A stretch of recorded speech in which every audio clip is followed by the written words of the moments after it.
Hello, I'm Steve Calcum, your friendly Empire Scribe, Shattered Empire Scribe. I'm reading some more from Chapter 5 of Freeborn, published by Your Link, and available inexpensively, $5 or so, from Amazon and other booksellers. I'm going to pick up just where I left off last time, when Freeborn was threatening the sergeant in guard of the Yaifa caravan. Sorry about the red there, my phone started to tip. Tishamont lowered his sword and wiped the tip on the mercenary's faded and patched tunic, then sheathed it. Think about it, my good man. Even if I let you live to die of old age, every day through all of those years from this moment until then will be spent looking over your shoulder. Every turn of every day you will wonder, is this my last? Is now the time when the Long Walker takes his vengeance? The sergeant's face took on a wan, pale experience at the full magnitude of Tishamont's threat and the prospects of living such a life. Through gritted teeth, the mercenary understand. I understand, good sir, and thank you for my life. His voice was choked with frustrated, impotent rage. He wiped at the stinging red beaded necklace he now wore and growled under his breath that Tishamont had best watch out for himself. The woods were full of goblinoids, bandits, and the guards could be nervous. The trails through the mountain were going to be dangerous. I take my chances, replied Tishamont in a cool tone, as do all who enter the wildlands.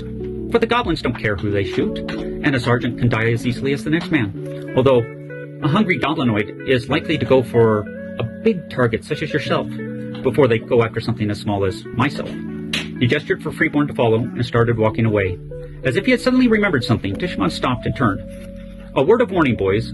Stay away from any elf girls you may see. Their fathers and brothers have skills that exceed my own. The difference is that they don't wait. With bow, sword, or spell, they seek the foulest vengeance. Right, like what? Shouted one of the guards. The rest laughed. Baltron, you would take an elf girl given the chance, wouldn't you? From the smile on Baltron's face, Tishamont assumed the man already had. By the whoops and yells from the rest, they would if given the chance.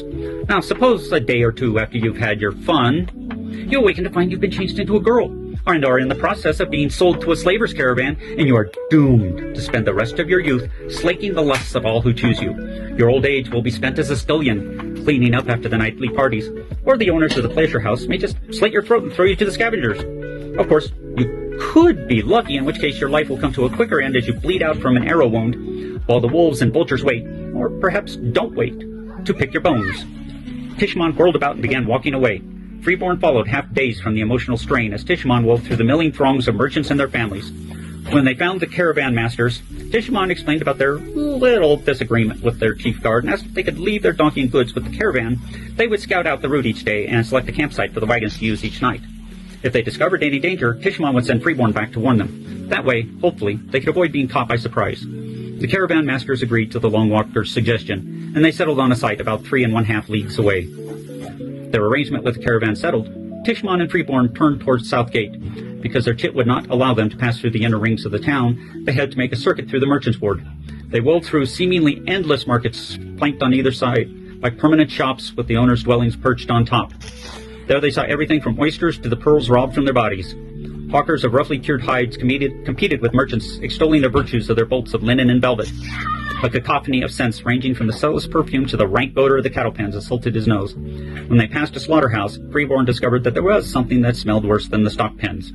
When he mentioned his discovery to Tishamont, the Long Walker laughed and told them to wait until they passed the tannery. Then he would truly know just how bad something could smell.